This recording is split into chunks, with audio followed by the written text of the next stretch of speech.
when I was the principal, we started homeschooling our own children during that time because I saw that homeschooling was going to be the most important part, most valuable part of their education. I know you've spoken at many homeschool conventions in the past several years. And so you know the homeschool world really Hmm. well and you have a heart for homeschool families. So Hmm. I want to kind of jump off on that note and tell us how you got involved in the homeschool world. Well, I came to know Jesus as my Savior at 22 years old. I was a non-reader. I hated to read. Reading felt like throwing up to me. Yeah. Went to a college, went through 4 years of college and switched my majors 6 times. Senior year of college, I came to know Jesus as my Savior. And at that moment, I was going back to my senior year. I knew exactly what I wanted to do with my life. I wanted to be a teacher. And I had to go 2 extra years to college during that time. And as soon as I finished, I became the principal of a Christian school. And they sent me down to Pensacola to get a master's degree in administration. And while I was studying and running the school, I got to see how education worked from the inside. Mhm. And I was seeing the failure of education. You put these kids in a classroom, and they learn everything they're supposed to be learning in the curriculum. But when they get out, I was watching the graduates. 5 years afterwards, 10 years afterwards, and I was not seeing them following Jesus. Yeah. And if we train our children, if we educate our children only to be educated for college and then to get a job, we failed. And so I started really searching my heart. What will prepare a child not just for this life, but for the life to come? And I believe I found it.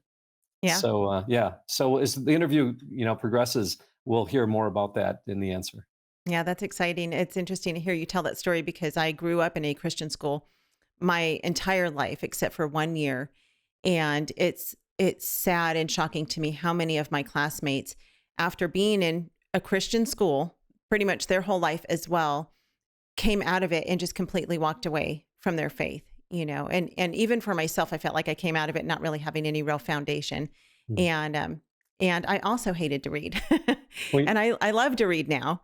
me too. What's even sadder and scarier is what's happening in the homeschool movement. Yeah.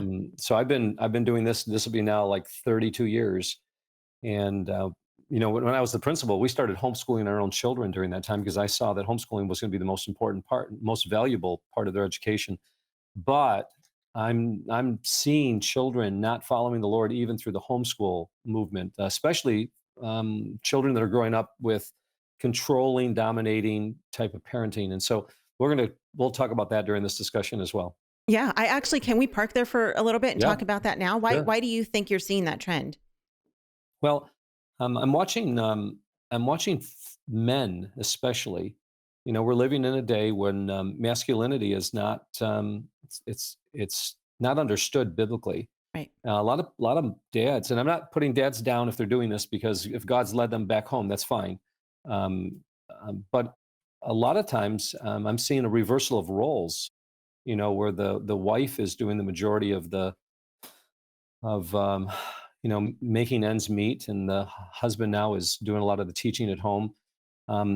John Adams spent 2 years in France, leaving I think 8 or 9 children behind. Took one of his sons with him, and we won the war as a result of that sacrifice that he made.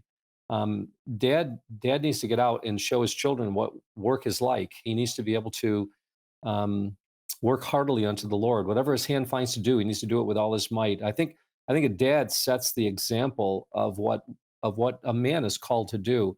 When the children of Israel came out of Egypt, the first complaint was toward Moses that we need to go back because our this is hurting our children and hurting our wives. Therefore, let's go back to the safety of Egypt when it really would have oppressed them more. And so the men were using their families as an excuse as to why they shouldn't go through this really difficult time in their life. And I think that today, men need to prove themselves as men. They need to go through a little bit of the wilderness and really sacrifice for their families and their children. And it takes a lot of sacrifice. Some men need to go back to school. Some men need to take that second job. It's not always about being at home, even though I love that. I think we need to work toward that. God will give that reward. Following Jesus, you know, Peter was married. Peter, come and follow me. But I got a wife at home, but follow me, and Peter wasn't always at home. He had to he had to sacrifice. And then he had to pay his taxes, and Jesus said, go find that fish. And you're going to find a coin in it. Go pay your taxes. So not everybody is called to do this, but we're called to be kingdom warriors. Men are. Mhm. We're kings, prophet, priests, servants. And whenever that pillar gets out of balance, trouble arises. And I think the ones that lose the most are our children. They're watching the way a man is supposed to be. And men are supposed to be kings, warriors. They're supposed to be the high priests, and they sacrifice. And so I'm trying to bring that back into our culture, especially in homeschooling, so that men are doing what God's called them to do. And it may be at home, but we can't use our home as an excuse not to do the things that God's called us to do.